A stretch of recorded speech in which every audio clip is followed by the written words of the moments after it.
The following season could be the most defining chapter in the careers of today's F1 roster.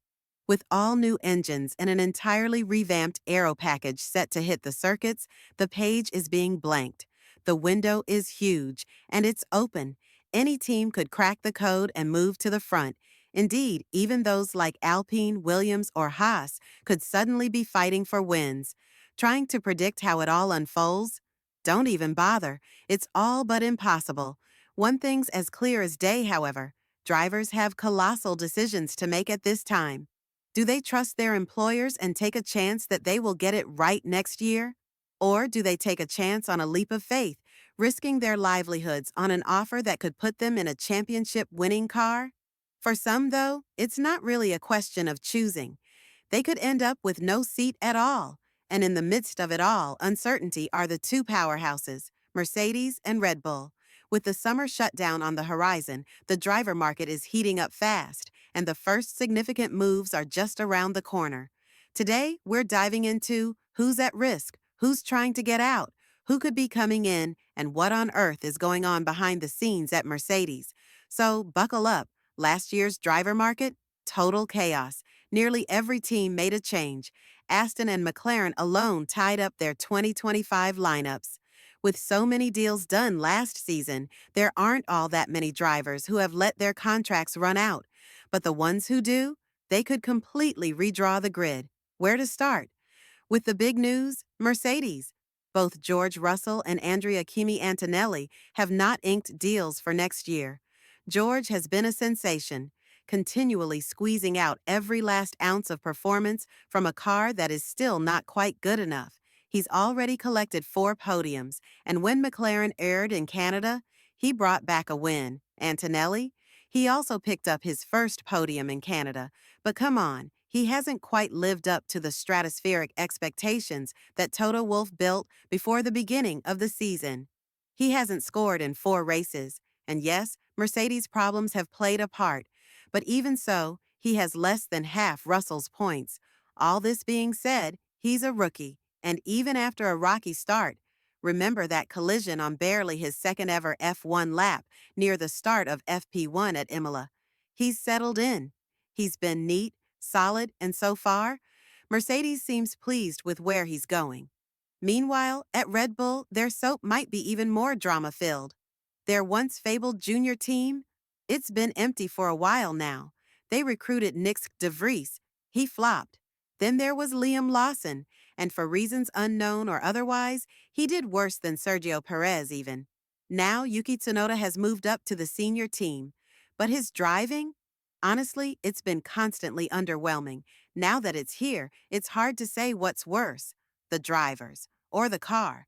Because until Red Bull builds something actually roadworthy, it's impossible to reasonably judge whoever poor human soul gets assigned to drive around Max Verstappen.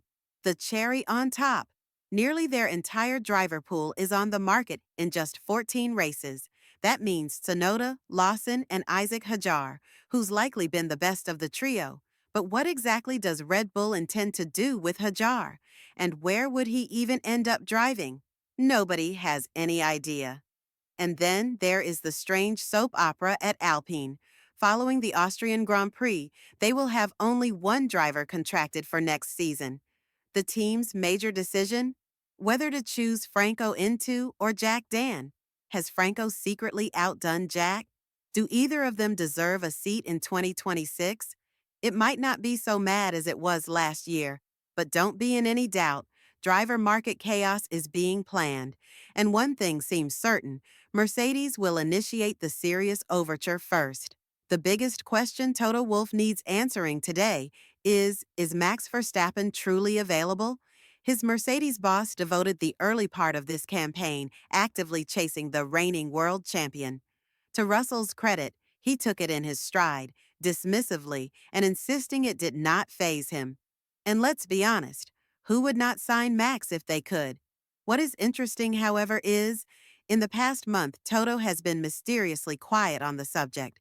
Is it because things are actually now moving in the background, or is it because he has committed to Russell instead? Kimi Antonelli seems set for a new contract, and has been described as the future of Mercedes a number of times by Toto, which means it is Russell at risk if the Verstappen is signed. It's tough on Russell. He's done everything that was expected of him. He's stepped into Lewis Hamilton's shoes and has delivered so far, probably better than many people expected. In addition to that, because of all the movement that happened last year, there isn't a top seat available, apart from maybe a Red Bull. Though if they do let Liyuki go, they would surely prefer one of their own junior drivers over an import. It is Mercedes' style to make their drivers wait for new contracts. Though Russell's previous deals were announced in September in 2021 and then in August 2023. Before him, the bulk of Hamilton's renewals came in July and August, so there is still time for Russell. He isn't stupid, though. He knows how this game works and has been playing the field in case things don't pan out at Mercedes. He was spotted in conversation with McLaren bosses Zach Brown and Andreas Steller in the paddock at the season-opening Australian Grand Prix in March. And then Russell was seen embracing Alpine executive advisor Flavio Briatore at the following race in China. It emerged in April that Russell had held informal talks with Red Bull team principal Christian Herr as well, who publicly expressed an interest in signing the British driver last season. And more recently, Aston Martin has emerged as another potential destination for Russell, with the team reportedly expressing an interest in the fourth-time race winner. Even more recently, though, Wolff has given an indication of what is most likely to happen. When asked about the future of Georgia Mercedes, his answers have changed from deflecting the question to saying a contract will come in time. Asked if Russell will be forced to wait until September for a new deal, Wall said, "Definitely not that long. George and I are totally clear of how this is going to go, and there is 100% alignment. There's no such thing as dragging this on, because that's not what we do. So while Mercedes looks like they could be busy in the market, everything's actually pointing towards a continuation of Russell and Antonelli. Mercedes just need to get some contracts signed. While things are looking simple for Mercedes, Red Bull's drivers are making it very difficult for them. Across the two teams, Red Bull have 3 drivers out of contract: Tsunoda, Lawson, and Hajar. In 2022, Max Verstappen signed a deal to keep him at Red Bull until 2028. However, that didn't stop months of speculation last year that perceived anonymity in the Red Bull team and heavy interest from Mercedes could see him depart. Red Bull before then, Red Bull have also confirmed that performance-based exit clauses do exist in Max's contract. And with the team 4th in the Constructors' Championship and the Verstappen 43 points off the championship lead, it can probably be assumed that those clauses will be active if Max does decide he wants to move teams. Will he choose to act on those clauses, though, or would he rather wait a year and see what the grid looks like after a season of new regulations and then make a decision on whether to leave or not? Those are questions that no one but Max himself can answer. Instead, let's focus on the other 3. Ideally for Red Bull, Liam Lawson would have worked out in the Red Bull team, which then would have allowed them to let Yuki Tsunoda go from the Racing Balls at the end of 2025 and promote Arvid Lindblad in his place.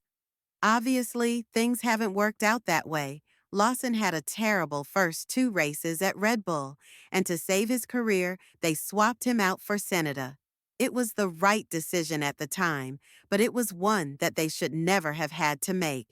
Tsunoda probably should have had that seat to begin with, even if it was just for 1 year. Red Bull aren't in that ideal world, though, and what they have now is a young driver in Isaac Hajar, who is comfortably outperforming Liam Lawson. Promoting him for 2026 is probably sooner than Red Bull would ideally want, but that might be the situation they find themselves in. It's no secret that Red Bull don't really want Yuki long-term, so the assumption is that he'll move on elsewhere or potentially out of F1 altogether. That means Hanar gets the promotion up to Red Bull, and Lawson finds himself alongside Lindblad next season. Though if Lawson's results continue as they have so far this season, then he's far from guaranteed a contract renewal. Ayumu Iwasa, the current Red Bull reserve driver, must be chomping at the bit to get a chance to impress Christian Horner this season and take that seat off Lawson. Finally, there is Alpine. The team is all over the place at the moment following the departure of Renault chairman Luca Deo. No one quite knows if Renault want to sell or if they're trying to rebuild for a charge to the front. Certainly, the end of their engine department implies that they don't want to invest too heavily going forward. What is even more awkward, though, is the state of their second seat. Franco Colapinto is out of contract after the Austrian Grand Prix, when he was given a chance to replace Jack Dan after the Miami Grand Prix. Alpine very openly said he had 5 races to prove himself. Has he? Well, neither has scored any points so far, but Dwan's average finishing position from the 4 races he finished was 14.75, while Colapinto's has been 14.25. A gain of half a position is an improvement, but he still hasn't scored any points, though. They have Paul Aaron as a reserve driver who had a stellar F2 campaign last year, finishing third champion Gabriel Bortalto and Isaac Hajar. Perhaps the third time is a charm for Alpine's second seat. One thing seems certain. Neither of the 2 drivers who have held Alpine's second seat so far this season have done enough to guarantee themselves another year with the French side. Perhaps we could see a return of Pierre Gasly and Yuki Tsunoda as teammates next year instead, with the summer break just a few races away. Now announcements are going to start coming thick and fast, and watch Mercedes to start the domino train of them. Do you think that Russell will get his extension, or is Verstappen on his way to the Silver Arrows? And what on earth do Red Bull do about their rookie drivers? Let me know what you think in the comments down below.